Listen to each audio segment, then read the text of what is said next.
ॐ अज्ञानतिमिरान्धस्य ज्ञानाञ्जनशलाकया चक्षुरुन्मिलितं येन तस्मै श्रीगुरवे नमः।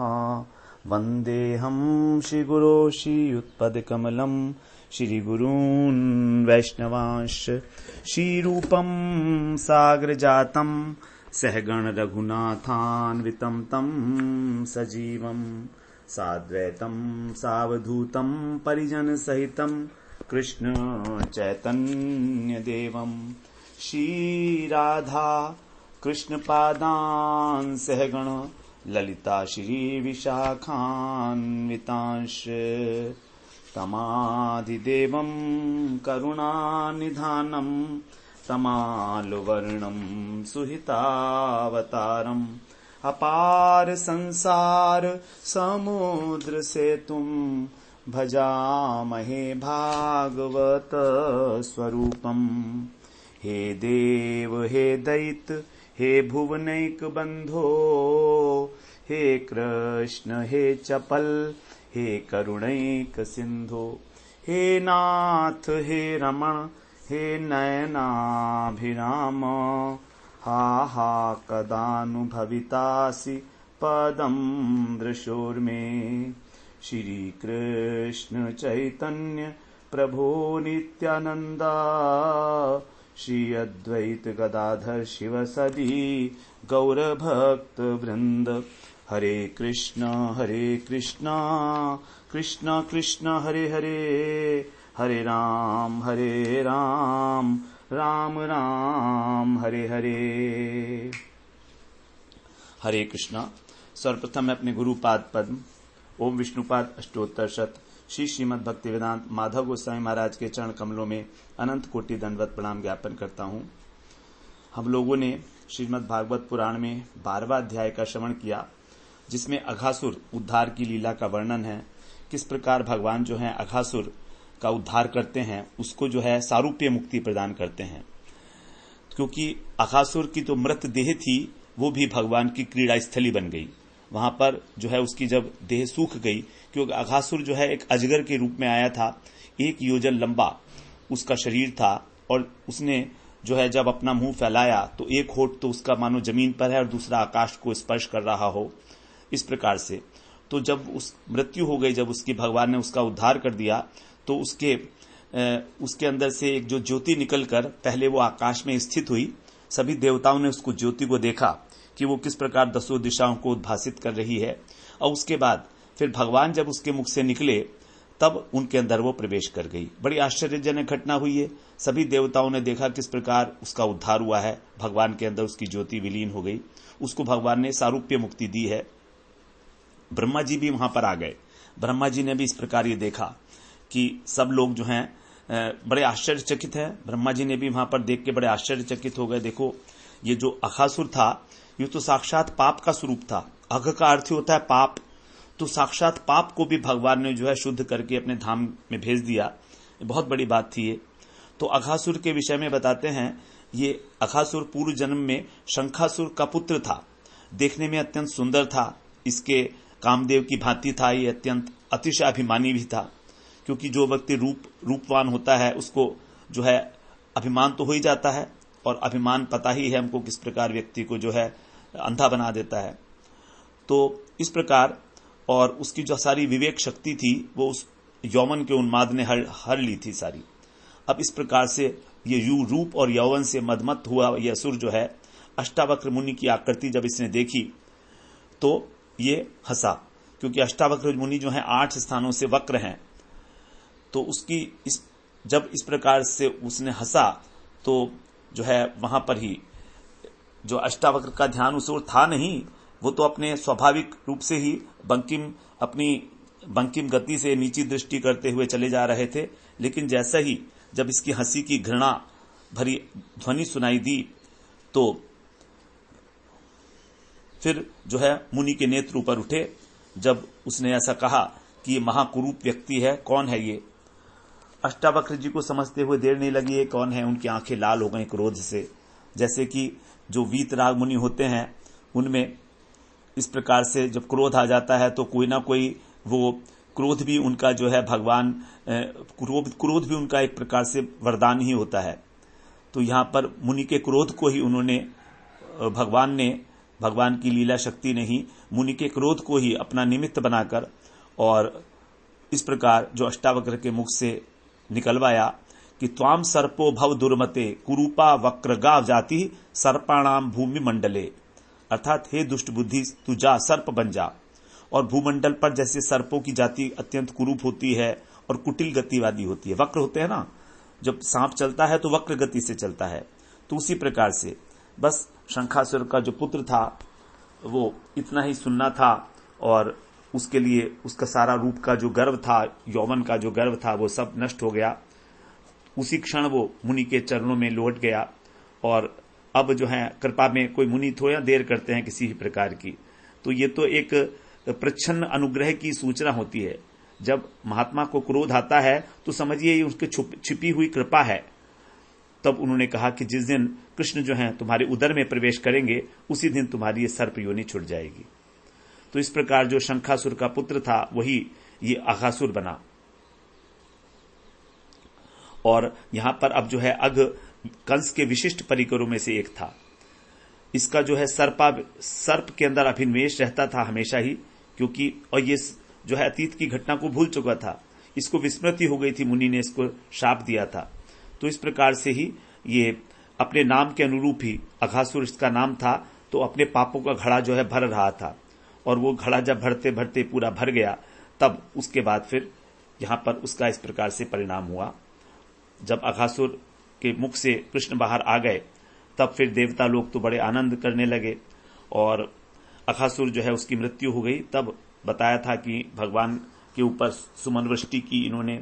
और इसके बाद फिर परीक्षित महाराज से बताया सुखदेव जी ने कि ये जो घटना घटी थी भगवान के 5वें वर्ष में घटी थी, कौमार आयु में, कौमार अवस्था में।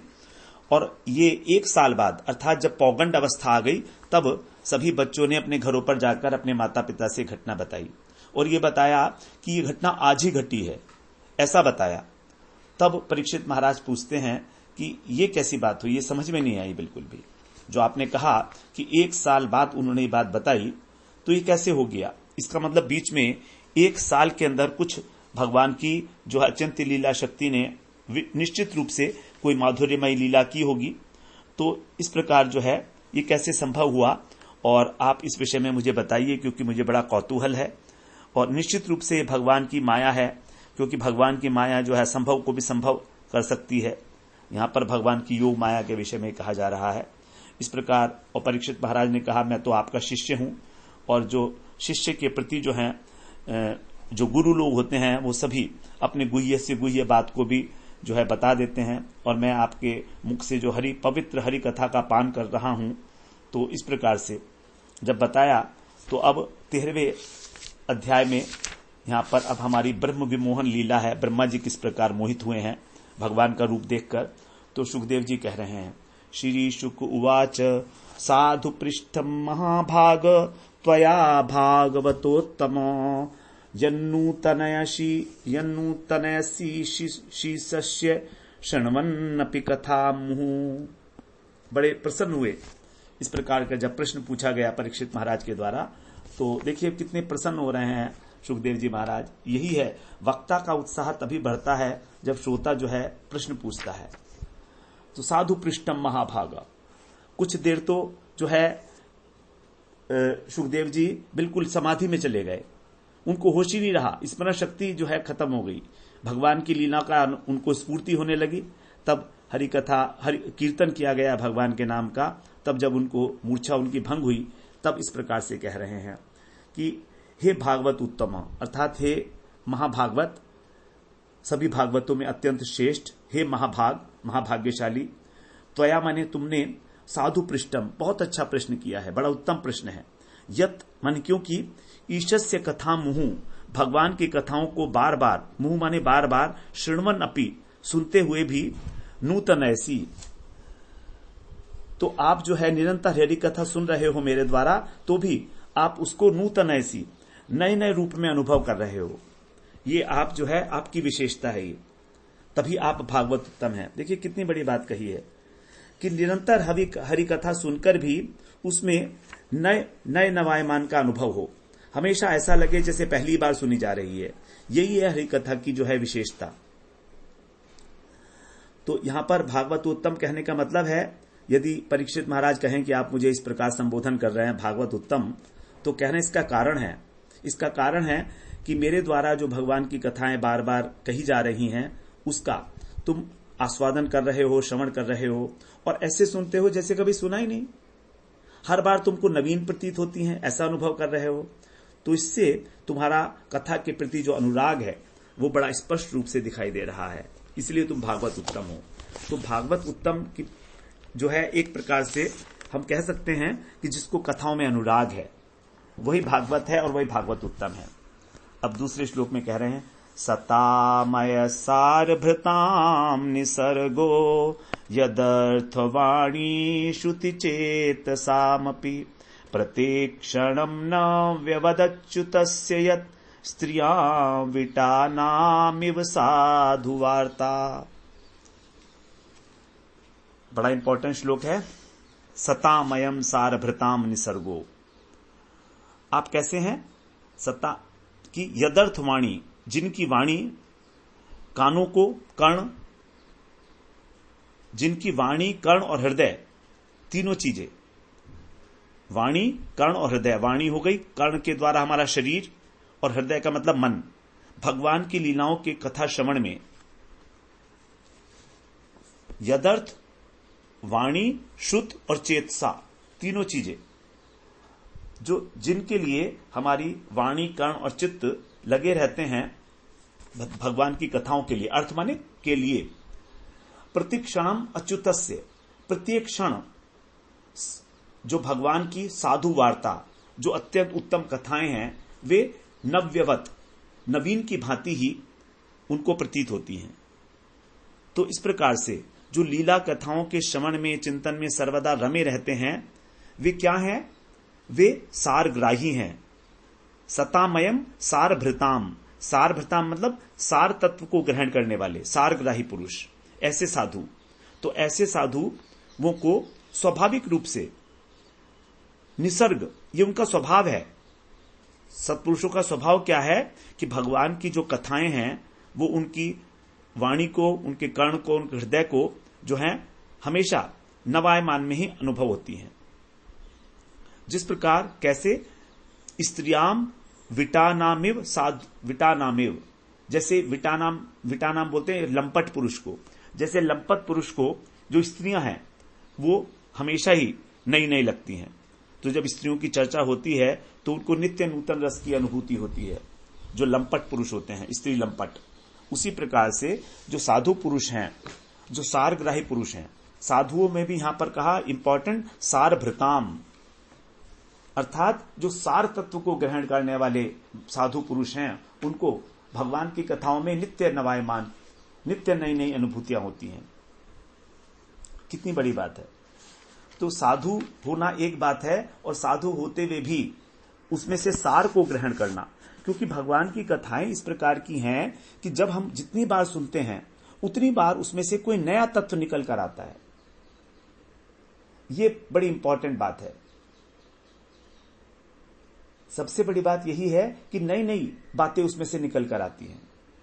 तो यह है सारग्राही, और जो सारग्राही साधु है वो उसको ग्रहण करता है, क्योंकि बिना ग्रहण किए हमको आनंद नहीं आएगा, उसमें रस नहीं आएगा।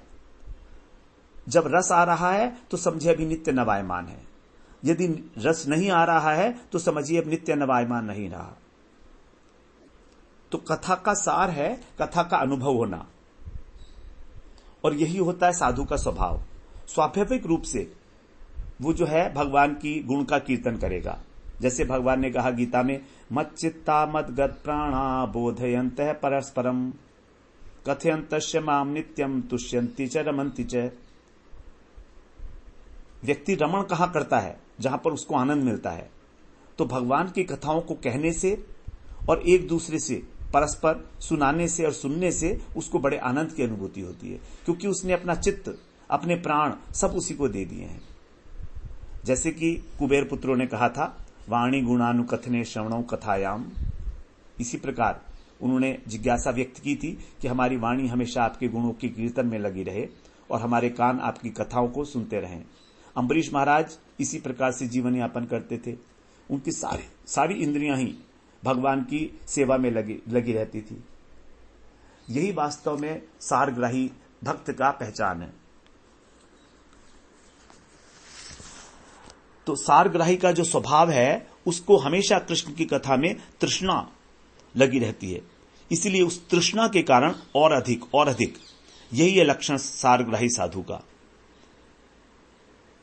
जिससे कि एक कामी पुरुष को कामिनी की कथा अच्छी लगती है, वैसे ही भक्तों को भगवान की कथा अच्छी लगती है। जैसे तुलसीदास जी ने कहा, तो काम ही नारी पियारी जिमी, लोभ ही प्रिय जिमी दाम, तिमि रघुनाथ निरंतर, प्रिय लागहु मोहि राम। जिस प्रकार एक कामी को स्त्री प्यारी लगती है और एक लोभी को पैसा प्यारा लगता है, उसी प्रकार राम मुझको प्यारे लगे, मेरे हृदय में हैं। अब तीसरे श्लोक में कह रहे हैं, शुणुष्व अवहितो राजन्नपि गुह्यं वदामि ते, ब्रूयु स्निग्धस्य शिष्यस्य गुरुवो गुह्यमप्युत। हे राजन, अवहित माने सावधान होकर, बड़े सावधानी पूर्वक तुम शुणुष्व सुनो, कृष्ण की कथा का श्रवण करो। क्या कारण है भाई कृष्ण की कथा का बड़ा एकाग्रता से हमें श्रवण करना चाहिए? तो कह रहे हैं गुह्यम अपि, ये जो तत्व है कथा के थ्रू, कथा के माध्यम से जो मैं तुमसे अभी कहने जा रहा हूं, ये बड़ा गोपनीय है, बड़ा रहस्यमय तत्व है ये, इसलिए तुम एकाग्रता से सुनो। और ऐसा होने पर भी ते माने तुम्हारे समक्ष, वदामी मैं उसका वर्णन कर रहा हूं। क्यों कर रहा हूं? उत माने क्योंकि स्निग्धस्य शिष्यस्य, जो स्नेह करने वाले हैं, अर्थात जो प्रिय शिष्य हैं अपने, उनको गुरुजन गुह्यम अपि ब्रूयु, गोपनीय रहस्य भी बतला देते हैं, अत्यंत गूढ़ तत्व भी उनको बता देते हैं। जो गुरु के अनुगत हैं, उनके प्रियजन हैं। तो गुरु से यदि हमारा अंतरंगता है, गुरु से हमारी, यदि हम गुरु की सेवा करते हैं, यदि हमारी जो चित्तवृत्ति है गुरु की चित्तवृत्ति के साथ एक है, जब हम उनको अपनी सेवा से प्रसन्न कर लेते हैं, तत्विधि प्रणिपातेन परिप्रश्नेन सेवया, जब सेवा करते हैं जब गुरु की, तब वो द्रवित हो जाता है उनका चित्त। तो गुरु से जो है ज्ञान लेता है कोई, और अपनी योग्यता से कोई ज्ञान अर्जन करता है, इन दोनों में बड़ी अंतर है। यदि हम गुरु से ज्ञान ग्रहण करते हैं तो हमको कभी अहंकार नहीं होता, और अगर अपनी बुद्धि से ज्ञान करेंगे तो हमको अभिमान हो जाएगा ज्ञान का। और जो अपने उनके गुरु के स्निग्ध शिष्य हैं, उन्हीं को वो गोपनीय तत्व बताते हैं, हर एक को नहीं बताते हैं।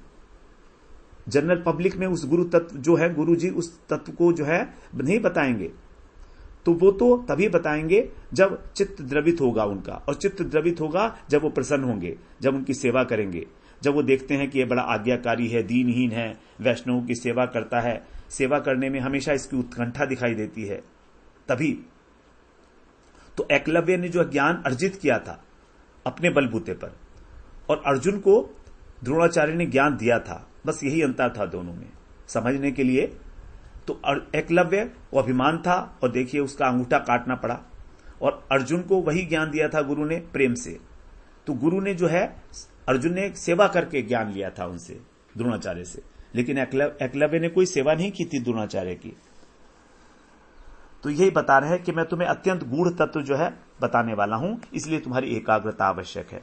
अब देखिए यहां पर जो इसका जो तीसरा और चौथा चरण है इस श्लोक का, तीसरे श्लोक का, ब्रूयु स्निग्धस्य शिष्यस्य गुरुवो गुह्यमप्युत, यही बिल्कुल एग्जैक्टली यही वाला जो तीसरा और चौथा चरण दूसरी लाइन के अंदर प्रथम स्कंद के प्रथम अध्याय के 8वें श्लोक में है। वहां पर शौनक जी सूत जी से यही बात कह रहे हैं, क्योंकि गुरु अपने प्रिय शिष्यों को सब कुछ बताता है, इसलिए आप भी हमें उस गुह्य ज्ञान को दीजिए। यहां शौनक जी कह रहे थे, अर्थात जो सुन रहे हैं श्रोता। और यहां पर कौन कह रहा है? यहां पर कह रहे हैं वक्ता, जो सुखदेव जी हैं। तो सुखदेव जी कह रहे हैं कि मैं तुमको दूंगा। बिल्कुल एग्जैक्टली वही लाइन्स हैं, ब्रूयु स्निग्धस्य शिष्यस्य गुरुवो गुह्यम अप्युत। अब चौथे श्लोक में कहते हैं तथाघवदनान मृत्यो रक्षित्वा वत्सुपालकान सरित पुलन मानीय भगवान इदम अब्रवीत। अथ माने इसके बाद, किसके बाद? अघासुर के वध के बाद, अघासुर का जब उद्धार कर दिया भगवान ने तब। तथा माने उसके बाद भगवान श्री कृष्ण जो मृत्यु अघवदनात्, मृत्यु रूपी जो अघासुर था, जब उसके मुख से, वदन माने मुख, जब उसके मुख से वत्स पालकान रक्षयित्वा, वत्स पालकों की अर्थात जो सखा थे उनकी रक्षित्वा माने रक्षा करके, सरित पुलिनम उनको, सरित पुलिन जो यमुना जी का तट है, पुलिन है, आनीय माने लाकर, इदम अब्रवीत ऐसा कहा भगवान ने। तो भगवान जो हैं अब अपने सब सखाओं को और यमुना के पुलिन पर ले आए हैं और उनसे कह रहे हैं, उनको बछड़ों को और ग्वाल बालों को सबको जो है वहां से निकाल कर बचाकर, तो लीला परायण जो कृष्ण हैं अब जो हैं उनकी लीला करने की इच्छा है, तो इसलिए सबको यमुना पुलिन पर ले आए हैं। अब कह रहे हैं 5वें श्लोक में कह रहे हैं अहोतिरम्यम पुलिनम वयस्या स्वकेलि संपन्न मृदुलाच्छ बालुकम स्फुटत सरोगंधरताली पत्रिक ध्वनि प्रतिध्वनानल सद्रुमाकुलम। हे वयस्या अर्थात हे प्रिय सखाओं, जो अपने ही बराबर के वय के हैं उनको वयस्य बोलते हैं। हे वयस्या,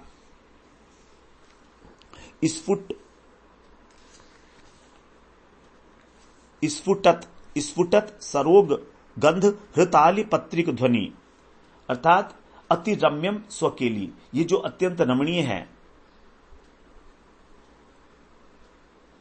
और स्वकेली संपत, हमारे जो खेलने की सामग्री है, संपत्ति है, उससे भरा हुआ है। क्या क्या है संपत्ति? यहां पर मृदुल अच्छ अर्थात कोमल और बिल्कुल साफ, बालुकम माने बालुका है, ऐसा बालुकम वाला पुलिनम यमुना जी का तट है।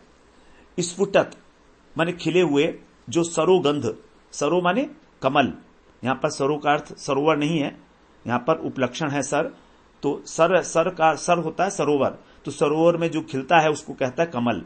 तो यहां पर सरह से हमको सरोज को लेना होगा अर्थात कमल को। तो यहां पर जो खिला हुआ कमल है उनकी गंध से, सुगंध से हृत आकर्षित होकर अलिपत्रिक जो भ्रमर हैं उनकी पंक्तियां ध्वनि माने गुंजार कर रही हैं, और प्रतिध्वान और प्रतिध्वनि के समान जो लसत जो पक्षी हैं वे भी सुशोभित हो रहे हैं। द्रुम आकुलम, तो उन पक्षियों से जो वृक्ष हैं वो सारे के सारे यहां पर जो हैं स्थित हैं, गूंज रहे हैं। तो पक्षियों की कलरव की प्रतिध्वनि से और भ्रमरों के गुंजन से और कमल की गंध से आकृष्ट जो हुए हैं भ्रमर, उनके सारे वृक्ष गूंज रहे हैं। और इसके अतिरिक्त ये जो स्थान है पुलिन यमुना का अत्यंत कोमल है, निर्मल बालू है, इसलिए हमारी सारी क्रीड़ाओं की सामग्री यहां पर जो है विद्यमान है। तो अब यहां पर जो है अपने भोजन के लिए बता रहे हैं कि पुलिन अत्यंत रमणीय है और हमारे लिए बड़ा उपयोगी है। हमको यहीं पर ही अब अपना अड्डा जमाना चाहिए, हम यहां पर आराम से बैठ सकते हैं। साथ ही जो है कमल की सौरभ आ रही है सुगंधित, और भ्रमर और पक्षी जो हैं कूक रहे हैं। इस प्रकार से सभी सामग्री यहां पर भोजन के लिए, शीतल जल भी है और छाया भी है, मधुर वाद्य भी है, क्योंकि गूंज रहे हैं ना, कलरव कर रहे हैं पक्षी लोग, तो सब प्रकार से। तो ये स्थान जो है बड़ा सुंदर है। जो बालू है यमुना पुलिन, वो कैसी है? बिल्कुल कपूर के चूर्ण की भांति, एकदम स्वच्छ कोमल बिल्कुल, और उसके अंदर कमल जो हैं वो पवन के झोंके से झूम रहे हैं, चारों तरफ उनका सुगंध का विस्तार हो रहा है, भ्रमर गुंजायमान है, तो बड़ी अपूर्व शोभा है। अब यहां कह रहे हैं, भगवान कहते हैं आगे 6ठे श्लोक में, अत्र भोक्तव्यमस्माभिर्दिवारूढ़ं क्षुधार्दिता वत्सासामि अपः पीत्वा चरन्तु शनकैस्तृणम्। अत्र अस्माभि भोक्तव्यम, ये जो स्थान है यहां पर अस्माभि माने हमारे लिए, भोक्तव्यम भोजन करने के योग्य है। हम लोगों के भोजन करने के लिए स्थान बिल्कुल उपयुक्त है। सभी से कह रहे हैं, अपने सखाओं से, श्रीदाम, सुबल इत्यादि से, देखो कितनी यहां पर अपूर्व शोभा है यहां की। और क्या कह रहे हैं आगे कि दिवा आरूढ़म, और देखो दिन भी बहुत चढ़ाया है, क्योंकि वो जो सुबह की घटना थी, तो यहां पर कह रहे हैं क्योंकि वो सुबह सुबह निकले थे वहां पर, तो कह रहे थे अब दिन बहुत चढ़ गया है, इसलिए जो क्षुधार्तिता, हम भूखे हुए, इस समय भूख भी लग रही है, और वत्सा, और जो बछड़े हैं वो भी अपह माने जल पीकर पास में ही, समीपे माने पास में ही, शनकई तृणम चरंतु, घास चरते रहेंगे। तो हम लोग इतने प्रसाद पा लेते हैं भूख से, क्योंकि भूख लग रही है बड़ी तेज, और बछड़े जो है पानी पिलाकर उनको, और आसपास ही वो हमारे घूमते रहेंगे। इस प्रकार से जो है कह रहे हैं यहां पर, क्योंकि दूरी पर थोड़ी थोड़ी सी सुकोमल हरी हरी घास दिख रही है, विशाल मैदान है, तो हमारे बछड़े भी जो है आनंद से वहां पर चल सकते हैं, और हम यहां पर जो है अपना भोजन करके और फिर क्रीड़ा करेंगे। तो इस कह के सुनकर उन्होंने जो है इस प्रकार से सब बच्चे जो है तैयार हो गए हैं। अब 7वें श्लोक में कह रहे हैं, तथेति पाययित्वार्भा वस्सान रुध्य शाद्वले मुक्त्वा शिक्यानि बुबुजु समम भागवता मुदा। अर्भा माने बालकों ने, तथा इति, इस प्रकार, ठीक ऐसा ही है जैसा तुम कह रहे हो कृष्ण।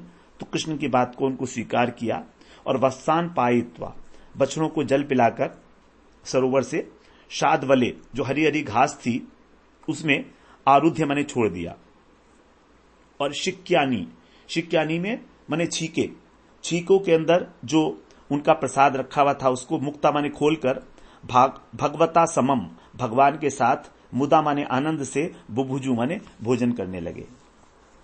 तो उनका जो भोजन था वो सब छीकों में रखा हुआ था, तो इस प्रकार से अपने अपने छीके खोले उन्हें, और भगवान के साथ वो आनंद पूर्वक भोजन करने लगे हैं।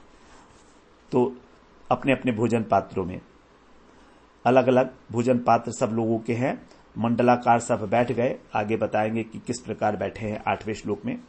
अब यहां पर ये बताते हैं कि जो छीके थे, वो जो अपने साथ वो घर से लाए थे, वो छीके यदि सब बच्चे अघासुर के मुख में चले गए थे तो छीके क्या हुआ। तो इसके लिए कहते हैं कि जब वन में जाते हैं ग्वाल बाल, तो वहां पर सबसे पहले छीकों को अपने पेड़ पर टांग देते हैं, और इसके बाद फिर खेल खेलते हैं। तो इसलिए वो छीकों के बिना ही अघासुर के मुख में प्रवेश किया था। लेकिन यदि कोई कहे कि नहीं नहीं ऐसा नहीं है, वो छीकों के साथ ही उन्होंने प्रवेश किया था, अर्थात जो उनका भोजन सामग्री थी वो भी, तो भोजन सामग्री यदि अंदर गई थी तो वो भोजन सामग्री विषैली हो गई होगी। तो कह रहे नहीं, जिस प्रकार भगवान ने अपनी अमृत दृष्टि से सभी को मूर्छित सखाओं को जीवित कर दिया था, उसी प्रकार से उनके जो छीके थे उनमें जो भोजन सामग्री रखी थी वो भी जो है सब प्रकार से सुरक्षित थी, पवित्र हो गई थी, उसमें विष का कोई प्रभाव नहीं पड़ा था। दोनों प्रकार से ही इसका समाधान हो जाता है, छीकों के में जो भोजन सामग्री रखी हुई थी उसका। अब भोजन कैसे कर रहे हैं उसके विषय में आगे बता रहे हैं 8वें श्लोक में, किस प्रकार से बैठे हैं सब लोग। बड़ी सुंदर उनकी स्थिति है, जैसे वहां बैठ के भोजन कर रहे हैं। कृष्णस्य विश्वक पुरुराजिमण्डलै रभ्याननाफुल्लदृशो व्रजार्भकः सहोपविटा विपिने विरेजुष छदा यथाम्बोहरुकर्णिकायाः। कृष्णस्य विश्वक, कृष्ण के चारों ओर, विश्वक माने चारों ओर, कृष्ण के चारों ओर पुरुराजी मंडलई, अनेक पंक्तियों में अनेक मंडल बना लिए उन्होंने कृष्ण के चारों ओर बैठकर, और सहोपविटा सब लोग वहां पर जो है बैठ गए, और अभ्यानना सबके जो मुख हैं वो कृष्ण की ओर हैं। ऐसे फुल्ल दृश्य जिनके विकसित नयन हैं, ऐसे सब ब्रज के बालक विपिने उस वन में अंभोरुह कर्णिकाया छदा, कैसे बैठे हैं, जैसे कि अंभोरुह, अंभोरुह माने कमल, जैसे कि कमल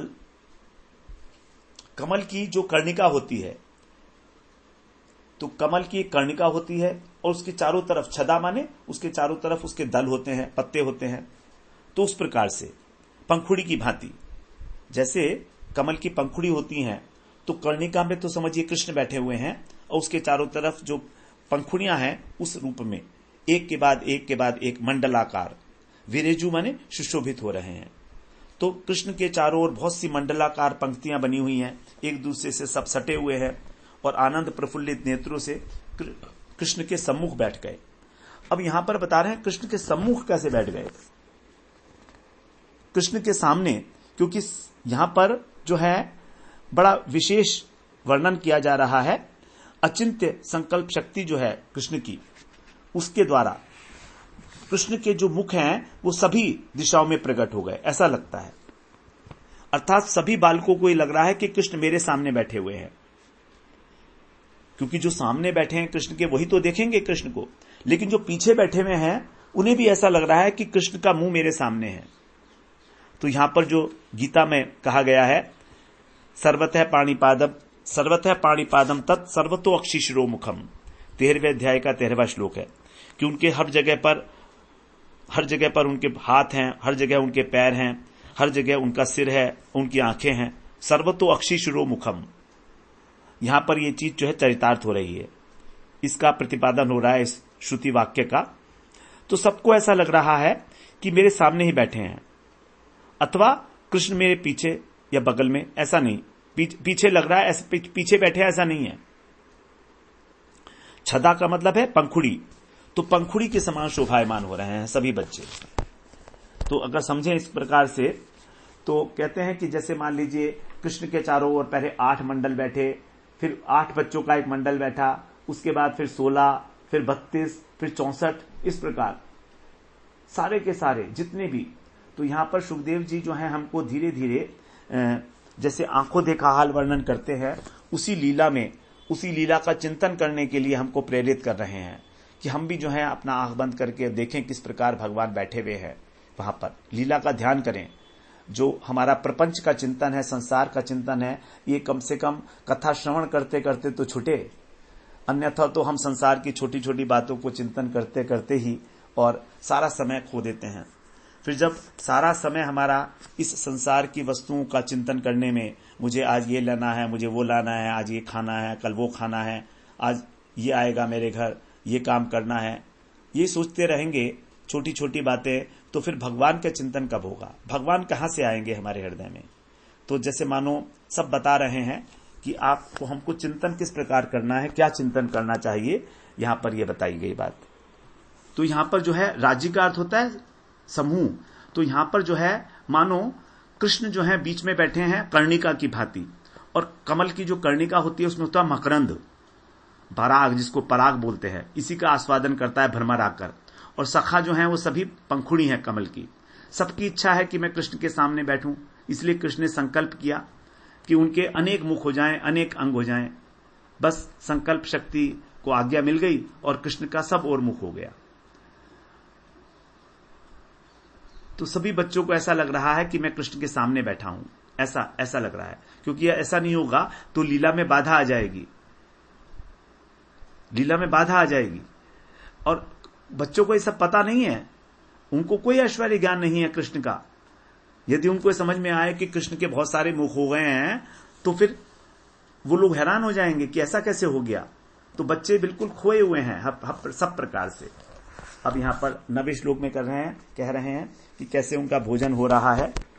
यहां बता रहे हैं, केचित पुष्पैर्दलै केचित पल्लवैरंकुरै फलै शीघ्रभिस्त्वभिद्रभिकृश्च बुभुजु कृत भाजना।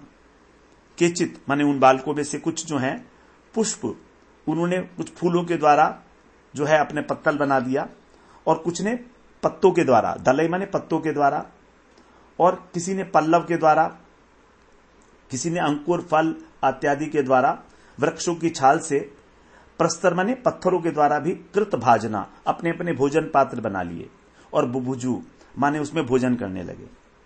तो अनेक अनेक प्रकार से भोजन का पात्र बना लिया सबने।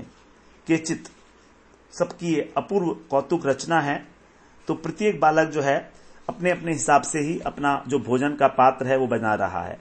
वृक्ष की छाल से बना लिए और पत्थरों के बना लिए। यहां पर देखिए किसी भी प्रकार जो है सब चीजें जो हैं भगवत हैं, कोई पवित्रता नहीं है, क्योंकि ग्वाल बाल कोई पंडित तो है नहीं जो बड़ी पवित्रता से भोजन करेंगे। गांव के ग्वाले ठहरे चरवाहे हैं, और ब्रजभूमि तो स्वयं सबसे बड़ी पवित्र है, यज्ञ भूमि से भी अत्यंत श्रेष्ठ है। तो इसीलिए सब अपनी अपनी सुविधा के अनुसार जो है भोजन करने के लिए बैठ गए हैं। अब 10वें श्लोक में कह रहे हैं, सर्वे मिथो दर्शयन्तः स्वस्वभोज्य रुचिम पृथक हसन्तो हासयन्तश्चाभ्य व्रजहु सहेश्वरः। सहेश्वरा स ईश्वरा अर्थात भगवान के साथ, कृष्ण के साथ, सर्वे मिथ सभी बालक परस्पर एक दूसरे का स्व भेज्य रुचि अपने अपने घर से जो लाए हैं अन्न इत्यादि व्यंजन इत्यादि सबका पृथक पृथक दर्शयन्ते माने एक दूसरे को दिखा दिखा कर खा रहे हैं और हंसते हुए, और हंस रहे हैं और हंसा रहे हैं, इस प्रकार भोजन कर रहे हैं। तो अपने घर से जो लाए हैं दिखाते हैं कि हे कृष्ण देखो, हे सुबल देखो, इसका स्वाद कितना मधुर है। इस प्रकार दूसरे को भी चखाते हैं और स्वयं भी चख रहे हैं। कोई लड्डू लाया है, कोई मिठाई, कोई पकौड़े, सब तो सबको कहते हैं कि इसको खाओ, इसको खाओ। अपने इस ऐसा कहकर अपने भोजन पात्र से वो कृष्ण के हाथ में दे देते हैं, कृष्ण के मुंह में रख देते हैं, उनको स्वाद चखाते हैं, बताओ कैसा लगा है। और कभी कभी जो है कोई बच्चा जो है मिठाई विठाई भर के एक सखा से कहता है देखो कितना स्वादिष्ट पकौड़ा है, लो खाओ। और वो सोचता है कि अच्छा कोई मिठाई होगी, लेकिन पता लगा अरे उसके अंदर तो नीम के पत्ते भरे हुए थे। तो इस प्रकार से सब लोग जो है उसका मुंह जो है बिगड़ जाता है, अथवा उसके अंदर बड़ी मिर्ची थी, तो जब मुंह बिगड़ता है तो सब लोग जो है हंसने लगते हैं, हंसाने लगते हैं। तो चकार का मतलब यही है यहाँ पर कि अनेक प्रकार से वो भोजन कर रहे हैं और एक दूसरे को मार वार भी देते हैं बीच में थोड़ा बहुत इधर उधर, जिससे कि चंचलता रहती है। बच्चे स्वाभाविक रूप से चंचल होते ही हैं, तो जब विकृत हो जाता है मुंह तो ताली बजाते हैं, फिर एक दूसरे पर कभी लड्डू फेंक देते हैं, कभी दही खीर डाल देते हैं, कभी किसी का भोजन उठा के दूर फेंक देते हैं। इस प्रकार से आनंद कर रहे हैं। अब 11वें श्लोक में कह रहे हैं, विभ्रद वेणुम जठर पटयो श्रृंग वेत्रे च कक्षे वामे पाणौ मृषण कवलम तत्फलान्यंगुलीषु तिष्ठन मध्ये स्वपरिहृदो हास्यन्नर्मभिः स्वै स्वर्गे लोके मिशति बुभुजे यज्ञ भुक् बाल केलिः। जो यज्ञ भुक हैं अर्थात जो यज्ञों के भोक्ता हैं, ऐसे भगवान कैसे उनका स्वरूप बता रहे हैं, क्या है, बड़ा सुंदर वर्णन है यहाँ पर 11वें श्लोक में। कह रहे हैं कि बालोचित लीला करते हुए वे क्या कर रहे हैं, स्वर्गे लोके स्वर्ग में रहने वाले जो देवता हैं, मिशति माने उनके देखते हुए, स्वपरि अपने चारों ओर जो उनके सखा बैठे हैं सुहृद, उनके मध्य तिष्ठन बीच में बैठे हैं, और जठर पटयो, जठर माने पेट, तो कमर में उनके जो वस्त्र है फेटा, उसमें उन्होंने वेणु को अर्थात वंशी को, और बगल में शंग को और बैंत को गोद खोस रखा है। वामे पाणों, बाएं हाथ पर जो है मृषण कवलम, जो माखन और दही से बना हुआ ग्रास है, दही मिश्रित भात है, भात भी है, कवल बोलते हैं, भात को ही बोलते हैं। ऐसा स्निग्ध जो भात का एक ग्रास है, तत्फलानी, उस भोजन को फल के जो अचार हैं, नींबू इत्यादि के जो अचार हैं उसके साथ उनके उंगलियों में बीच में फंसे हुए हैं। टेटी का अचार है, बेल का अचार है, इस प्रकार से। और अंगुलीशु माने अंगुलियों में धारण किए हुए हैं उस अचार की जो है फांके। और स्वनर्म भी, और परिहास के द्वारा, नर्म भी माने परिहास, हास परिहास करना, हास्यन सबको हंसाते हुए बुभुजे माने भोजन कर रहे हैं। तो भगवान की अपूर्व शोभा है यहाँ पर। यज्ञ के भोक्ता हैं ऐसा भगवान, जो फेटे के मध्य में वंशी खुशी हुई है, शंग और बेंत को बगल में दबाया है। ये नहीं कि साइड में रख देंगे। बाएं हाथ में दधी मिश्रित भात का कौर है, अंगुलियों के अंदर अचार फंसाया हुआ है, सब इस प्रकार वहां पर घिरे हुए हैं और भोजन कर रहे हैं। सारे स्वर्ग के देवता जो है आश्चर्यचकित होकर उनको देख रहे हैं और हंस भी रहे हैं, साथ साथ हंसा भी रहे हैं बच्चों को। कभी बंदर देखते हैं तो कहते हैं अरे बंदरों तुम भूखे हो, अच्छा ठीक है, लो मेरे सखा जो हैं ये भोजन कर रहे हैं इसलिए आओ यहां पर, और चुपचाप आना, देखो इस प्रकार से। तो भगवान जो है यदि भगवान जो है इस प्रकार से सबको जो है हंसा रहे हैं और भ्रमण से कटवा भी रहे हैं, तो संकल्प शक्ति सोचती है अच्छा आप चाहते हो भोजन में कुछ बाधा पड़ जाए तो ठीक है, हम ऐसा करते हैं, इस कार्य के लिए ब्रह्मा जी को ले आते हैं। तो इस प्रकार से अलक्षित रूप से उनको कृष्ण का अनुमोदन प्राप्त हुआ। अब हम 12वें श्लोक से फिर अगले सत्र में श्रवण करते हैं। वांछा कल्पतरुभ्यश्च कृपा सिन्धुभ्य एव च पतितानां पावनेभ्यो वैष्णवेभ्यो नमो नमः।